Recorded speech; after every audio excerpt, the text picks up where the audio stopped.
নমস্কার বন্ধুরা, আমি রমা চলে এসেছি আবার নতুন একটা রেসিপির ভিডিও নিয়ে। একদম ভীষণ, এটা কিন্তু পুরনো দিনের রেসিপি বলতে পারেন, ছোটবেলার ইমোশন বলতে পারেন। টিফিন খাওয়ার একটা যে ক্রেভিং থাকতো, সেটা কিন্তু এই চাউমিন নিয়ে যাওয়ার পরেই কিন্তু আমরা ভীষণভাবে ভাবতাম কখন টিফিনের সময়টা আসবে আর কখন টিফিন খুলে এইটি খাবো। তো আজকে কিন্তু দেখেই বুঝতে পারছেন একদম খুব সাধারণভাবেই এগ চাউমিন কিন্তু তৈরি করে ফেলেছি। ভীষণ সহজ এবং সামান্য কয়েকটা উপকরণ, আমাদের মায়েদের হাতের তৈরি এই চাউমিন কিন্তু আমিও শিখেছি। তাহলে আসুন চটপট দেখি এটার জন্য কি কি উপকরণ লাগছে। প্রথমে আমি চাউমিনটা ভালো করে সেদ্ধ করে নিয়েছি। এখানে আমি সরু চাউমিন নিয়েছি, তবে আপনাদের এলাকায় যা যা অ্যাভেলেবেল আছে যেরকম, আপনারা অবশ্যই কিন্তু সেরকম ইউজ করতে পারেন। এটা আমি সামান্য লবণ এবং সাদা তেল দিয়ে সেদ্ধ করে জলটা খুব ভালো করে ছড়িয়ে ঠান্ডা জল ছড়িয়ে নিয়েছি। এবার দেখুন এখানে আমি বিভিন্ন রকমের সবজি নিয়েছি, ডিম নিয়ে নিয়েছি, যা যা আপনাদের কাছে অ্যাভেলেবেল থাকবে সবজি সবই কিন্তু নিয়েছি। তার সঙ্গে কিন্তু সবজির সাথে আমি নিয়েছি দেখুন আলু, সরু সরু করে আলু নিয়ে নিয়েছি, টমেটো কেচাপ, সামান্য বাদাম, লঙ্কা কুচি, এইদিকে আমি গোলমরিচের গুঁড়ো আর লবণটা ব্যবহার করব। তবে এখানে আগে যারা আমরা চাউমিন খেতাম, এখানে কিন্তু মায়েরা আমাদের হলুদ গুঁড়ো ব্যবহার করত, তবে আমি এখানে হলুদ ব্যবহার করিনি, সাদা চাউমিনই করছি। এখানে প্রথমে আমি ডিমের অমলেটটা তৈরি করে নেব। খুব ভালো করে একটা ডিমই নিয়েছি।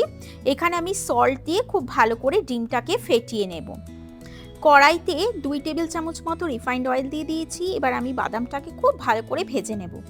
আপনারা কিন্তু বাদাম নাও দিতে পারেন, যাদের বাদামে অ্যালার্জি বা খেতে ভালো লাগে না। কিন্তু আমরা আগের যখন ছোটবেলায় এই চাউমিন খেতাম, তখন কিন্তু বাদাম দিয়েই মায়েরা বেশিরভাগ করতেন।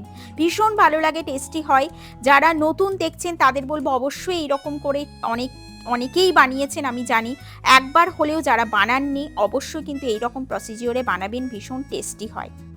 রেসিপি ভালো লাগলে এবং চ্যানেলটিকেও ভালো লাগলে অবশ্যই একটা লাইক এবং ফলো বাটনটা ক্লিক করবেন, এবং নিত্য নতুন রেসিপিস পাওয়ার জন্য অবশ্যই কিন্তু রমা কেক অ্যান্ড চকো চ্যানেলটাকে অবশ্যই প্লিজ একটা সাবস্ক্রাইব করে দেবেন।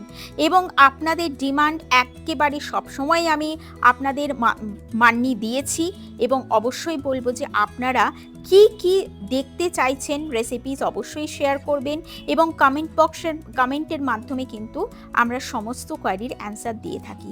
যারা যারা প্রফেশনাল ওয়েতে কুকিং অ্যান্ড বেকিং শিখতে চান, ভীষণভাবে যে ডিম্যান্ড, আমাদের কিন্তু কেকের ক্লাস এখন চলছে, অ্যাডমিশন, আইসক্রিমের ক্লাস, যারা যারা মনে হচ্ছে আমাদের 35 রকমের ডিফারেন্ট ক্লাসেস অ্যাভেলেবল, যাদের খুবই আগ্রহী, যারা ইচ্ছা হচ্ছে কিন্তু শেখার উপায় নেই, তাদের বলবো অনলাইনে আমাদের কিন্তু সমস্ত ক্লাসেস অ্যাভেলেবল। ভিজিট করতে চাইলে অবশ্যই কিন্তু কমেন্ট বক্সের মাধ্যমে কমেন্ট করে কিন্তু অবশ্যই আপনারা যোগাযোগ করে নিতে পারেন। প্রত্যেকটা ইউটেন্সিলস যদি আপনাদের পছন্দ হয়ে গিয়ে থাকে, অবশ্যই কিন্তু লিঙ্ক সহ ডেসক্রিপশন ফলো করবেন, সমস্ত ওখানে কিন্তু আপনারা পারচেস করতে পারবেন লিঙ্কের সাহায্যে। এবার দেখুন আমি ওই তেলেই ডিমটা ভালো করে ফেটিয়ে, ডিমটা কিন্তু আমি হালকা নরম কিন্তু ফ্রাই করেছি, মানে অমলেটটা আমি কিন্তু ভেজে নিয়েছি, দিয়ে ব্রেক করে একদম ঝুরঝুরে করে রেখে দিয়েছি। এবার ওটা তুলে আমি কিন্তু ওই তেলের মধ্যেই সামান্য পরিমাণ ফোড়নে দিয়েছি কাঁচা লঙ্কা, আপনারা কিন্তু রসুনও দিতে পারেন। আমি একদম সাদামাটা করছি, কিচ্ছু দিইনি ওই জন্য। এবার আমি সমস্ত দেখুন ভেজিসগুলো অ্যাড করে সল্ট, পেপার, এই সমস্ত জিনিসগুলো আস্তে আস্তে অ্যাড করে দিয়েছি। এবার এটা আমি ঢাকা চাপা দিয়ে একদম সুন্দরভাবে ফ্রাই করে নেব। খুব বেশি কিন্তু এটা আমি নরম করব না, নরম করে একদম গলিয়ে দেব না। এটা আমি ঢাকা চাপা দিয়ে কিছুক্ষণ জাস্ট আমি সেদ্ধ করব। তারপরেই দেখুন একদম চেয়ে আছে সেই রকম পর্যায়েতেই কিন্তু আমি প্রসেসটা শেষ করব। খুব সুন্দরভাবে আমার মোটামুটি সেদ্ধ হয়ে গেছে, কারণ দেখুন এগুলো আমরা আলু ছাড়া কাঁচা সমস্ত সবজি, এই সমস্ত সবজিগুলোই যেগুলো আমি ব্যবহার করেছি সবই কিন্তু আমরা স্যালাড হিসেবে খাই, তাই এগুলো কিন্তু খুব বেশি নরম টালটালে করার একেবারেই দরকার নেই।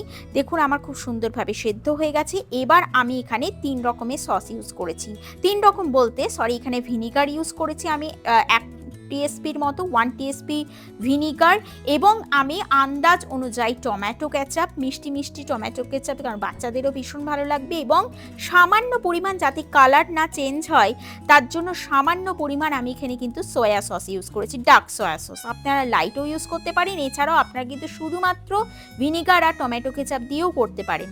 এবার দেখুন আমি এখানে কিন্তু পুরো খুব সুন্দরভাবে একদম ভালোভাবে নাড়াচাড়া করে নিচ্ছি সেদ্ধ করা চাউমিনটা দিয়ে। এবার আমি খুব ভালো করে কিন্তু মিক্সিংটা ভেরি ইম্পর্ট্যান্ট, মিক্সিং করবেন খুব ভালোভাবে, না হলে কিন্তু এক জায়গায় মশলা পড়বে, এক জায়গায় সস পড়বে, এরকম একটা ব্যাপার। ওপর থেকে আমি সামান্য পরিমাণ ঝালের জন্য আরেকটু আমি গোলমরিচের গুঁড়ো দিয়ে দিয়েছি। এবার আমি দেখুন ওপর থেকে ছড়িয়ে দিচ্ছি 1 টিএসপির মতো ভিনিগার। এবার দিয়ে দিচ্ছি আমি এখানে মিক্স আপ করে রেখেছিলাম আগে থেকেই সস। এবার এই তিনটেকে একসাথে খুব ভালোভাবে মিশিয়ে আমি স্লো ফ্লেমে কিন্তু নাড়াচাড়া করে মিক্স আপ করে নিয়েছি। একেবারে গরম গরম টিফিনের জন্য বা ইভিনিং স্ন্যাক্সের জন্য আমাদের এগ চাউমিন কিন্তু বা এগ ভেজিটেবল চাউমিন কিন্তু রেডি। এটা কিন্তু ভীষণ ওয়ান্ডারফুল একটা টেস্ট দেয় এবং দেখতেই পাচ্ছেন কতটা কালারফুল এবং টেম্পটিং দেখতে হয়েছে। দেখেই মনে হচ্ছে যে মানে এখন আমি ভয়েস ওভার দিচ্ছি, এখনই আমার মনে হচ্ছে একবার এক প্লেট পেলে জমে যেত। দিয়ে এবার ওপর থেকে দেখুন আমি ভাজা বাদাম এবং অমলেটটা ঝুড়ো করে দিয়ে দিয়েছি, কিছুটা রেখেছি আমি গার্নিশিংয়ের জন্য, পুরোটা ছড়িয়ে। আপনাদের আর একটা জিনিস বলে রাখি, আমি একটা ডিম দিয়ে করেছি, আপনারা চাইলে কিন্তু 2-3টে ডিম দিয়ে মেম্বার ওয়াইজ করতে পারেন। এই যে দেখুন খুব সুন্দরভাবে নাড়াচাড়া করে গরম গরম একদম স্টিলের টিফিনে সার্ভ করেছি আমি গরম গরম এগ ভেজিটেবল চাউমিন। বাড়িতে এটা অবশ্যই ট্রাই করবেন এবং এটা আমি আমার তরফ থেকে গ্যারেন্টি ভীষণ ভালো হয় খেতে, ভীষণ টেস্টি হয়, মানে আমি গ্যারেন্টি যে একবার খেলে আপনাদের মন ভরবে না। আগামী দিনে আরও নিত্য নতুন রেসিপিস দেখার জন্য প্লিজ একটা লাইক এবং ফলো বাটনটা ক্লিক করবেন এবং আরও ভালো লাগলে একটা প্লিজ সাবস্ক্রাইব করে দেবেন বন্ধুরা। সবাই ভালো থাকবেন, সুস্থ থাকবেন, টাটা বাই বাই।